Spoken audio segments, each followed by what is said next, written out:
ready, aim, fire. In China, people like to let things simmer. I usually get up before my wife, I put the hot water on, and it gets to boiling, and then I turn it down so that it simmers. Okay, the Asian culture is much more likely to let things simmer. Okay, the next thing, strategic, long-term versus tactical, short-term. If you look at Iraq, or you look at Afghanistan, there are battles that we win or we lose, but the more important thing is the war. The war is the end result, the strategy, okay? Or as Bill O'Reilly says, strategy, whatever he says. He's pronounced a different word. So you've got a difference in in American culture, Western culture, between a Chinese person, how he looks at it, and a Western person. Now those of you who are not from China, not from Hong Kong, not from Taiwan, not from Tibet, not from China. If you're not from China, do you still know, the Americans might not know, the name Deng Xiaoping? Like Koreans, would you know that name, Deng Xiaoping, Vietnamese? Deng Xiaoping? Okay, Deng Xiaoping was a very, very well-beloved leader. He was just finishing up when we were there. Now listen closely to this. Please listen, guys. Someone said to Deng Xiaoping, Mr. Deng, when you look back at the French Revolution, when was the French Revolution? 1789? Okay, when you look back at this is how many years ago? 230 years ago? Mr. Deng, when you look back at the French Revolution, and Mr. Deng is dead. Mr. Deng, was the French Revolution a good thing, or was it a bad thing? Deng drank some tea, ate some guaza, ate a tangerine, a little banana, drank some tea, and he said, good thing, bad thing. It's too early to tell. Now, an American says, what do you mean too early to tell? How many years does it take you to figure out whether it was a good thing or a bad thing? But if you're Chinese, you're looking at, our country's what, 233 years old, our country? Ooh, 233 years old. How old is China? Several thousand years. In 1984, one of the Chinese students came to me and said, Doctor, you are a fat man with a few hairs on your head. I mean, that's one thing they said to me. They said, Doctor, when do you think China will pass up America? This is 1984. When do you think China will pass up America? And I'm trying not to laugh, because in 1984, that was not a good question. Never! But now, if someone says to me, when do you think China will pass up America? I'd say 10 more years. I mean, you go to Shanghai. I was in Shanghai, I've been there maybe 6, 7 times, but recently in March I was in Shanghai.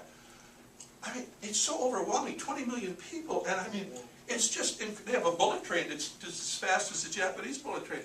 And you look at it, and I mean, partly I'm in awe of Shanghai. As an American, I'm scared. I'm worried. This country is so powerful. Their GDP just, I think, passed up Japan. So anyway, there is a difference, though, how a person thinks. Too early to tell. Also, when Hong Kong... Oh, I wanted to tell you about my son, John.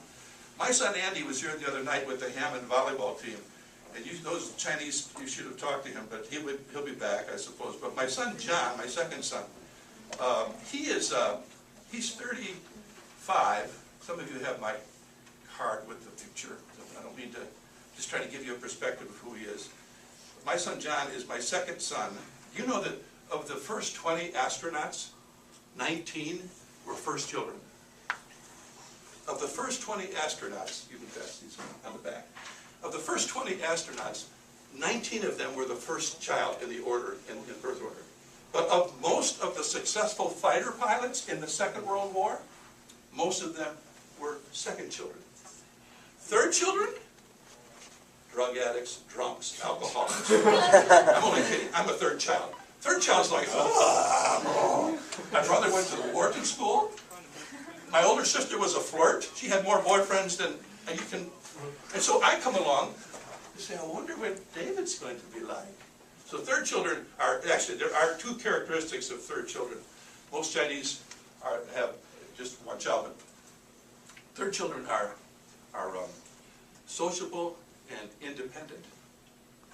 Their children are that way. Okay, so when Hong Kong, oh, my son John is in what they call Shanda Fuzhong. How's that for terrible pronunciation? It's the school where the children of the university kids go to school. And my son's teaching. He's teaching a class, and he did a map exercise. And he said, I'm going to pick a city, and you're going to try to find it. And they said, oh, is the city in China? My son picked a city in Taiwan. What did my son say? He said, no, it's not in China. So they looked, they can't find it, Finally, he said, where is it? They said, here. They go, that's China! Taiwan is China, what's the matter with you? Because that's a very sensitive issue in China. So my son went back to our apartment, and we got a knock on the door from the Foreign Affairs Office. My son had to write a self-criticism letter. You will understand Taiwan is part of China. It's not in America. Okay, so there is that difference, okay? My son is always in trouble, though. When he was a student at CIU, he would call up a girl, but he would change his voice to that of another guy named Jim, let's say. Hi, this is Jim. And he'd mimic that voice.